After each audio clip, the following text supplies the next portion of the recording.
Que Dieu vous bénisse, c'est avec plaisir que j'ai le plaisir de vous accueillir dans notre émission C'est possible.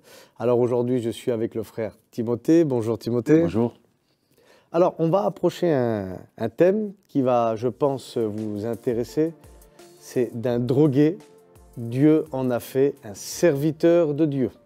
Mais avant d'aller plus loin, je vais demander à Timothée de bien vouloir se présenter. Je m'appelle Timothée, je suis marié, j'ai 3 enfants et je sers le Seigneur dans l'église. Tout est possible avec Jésus. Alléluia. Alors, quel a été ton premier rapport avec l'alcool et la drogue? Mon premier rapport, ça a été dès l'âge de 14 ans. J'ai commencé à sortir avec des garçons qui étaient bien sûr plus âgés que moi. Donc j'allais avec eux et c'est eux qui m'ont dit que de boire ça faisait d'homme. Donc j'ai fait comme eux. Et après, je me suis aperçu que j'étais vraiment lié par l'alcool. Est-ce que le fait d'être lié par l'alcool, la drogue, ça te faisait faire des choses que tu n'avais pas envie de faire? Le lendemain matin, je me réveillais, je me disais, les personnes venaient me voir, ils me disaient, regarde, t'as fait ça, t'as fait ça, t'as fait ça. Et je dis, Seigneur. Et j'avais un remords dans moi, j'avais une angoisse. Et je disais, je ne le referai plus. Mais je ne pouvais pas m'en sortir. Tu étais lié? J'étais lié. Et tu as essayé des fois de t'en sortir? Oui, j'ai essayé. Même à une période, on m'a enfermé dans un centre esprit, je suis resté 1 mois enfermé. Je priais, je me mettais à genoux, je disais, Seigneur, délivre-moi, délivre-moi. Mais il n'y avait rien à faire, c'était plus fort que moi. C'était plus fort que toi.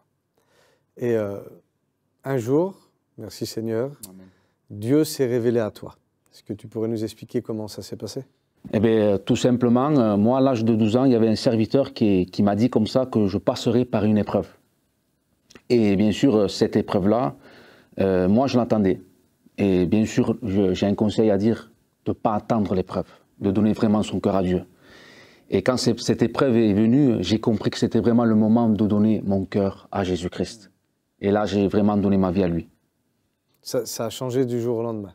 Ça a vraiment changé du jour au lendemain. Dieu s'est vraiment révélé à moi.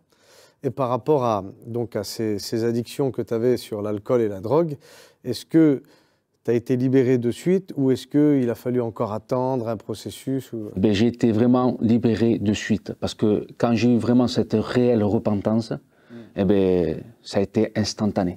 Et donc, en fait, tu t'es repenti, tu as demandé pardon au Seigneur, Dieu ne s'est pas fait attendre pour ta délivrance et tu as été appelé à devenir un serviteur de Dieu. C'est ça. Alors explique-nous comment ça s'est passé. En fait, c'était un moment que je travaillais. J'ai dit Seigneur, parce que quand je suis passé par cette épreuve, j'ai dit Seigneur, qu'est-ce que tu veux réellement de moi? Qu'est-ce que tu veux faire de moi? Et là, pendant que je travaillais, j'ai reçu un message sur mon téléphone, un SMS, qui disait « Je suis l'Éternel ton Dieu, je veux que tu me serves, sers-moi et je te soutiendrai. » Alléluia. Et bien sûr, ce message, moi, je pensais que c'était quelqu'un qui me l'avait envoyé. Alors j'ai appelé tous mes amis, tous mes collègues, j'ai dit « Est-ce que c'est toi? Est-ce que c'est toi ?» Ils me disaient « Non, non, non, non. » Et jusqu'à ce jour, j'ai compris après que c'était vraiment Dieu qui m'avait parlé par SMS. Gloire à Dieu. Par téléphone. Et voilà. Alléluia. La Bible nous fait clairement comprendre, il dit « Invoque-moi, je te répondrai ». Amen. Et c'est le verset, moi, que j'utilise pour dire c'est le téléphone de Dieu. Amen. Alors, est-ce que tu aurais un conseil à donner à toutes celles et ceux qui sont comme tu étais, pris par la drogue, pris par l'alcool et qui n'arrivent pas à s'en sortir? Mais moi, le conseil que je te donne, c'est de laisser faire Dieu. Laisse faire le Saint-Esprit. Va à ta réunion, cherche Dieu, et à un moment voulu, au temps de Dieu, ta vie changera. Et tu passeras de les ténèbres à la lumière.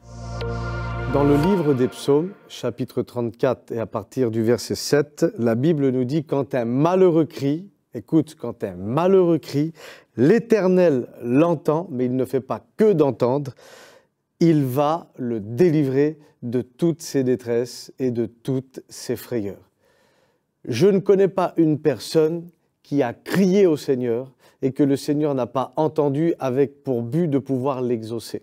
Alors peut-être que l'exaucement n'est pas encore arrivé dans ta vie, mais ce n'est pas parce qu'il n'est pas arrivé qu'il ne va pas arriver.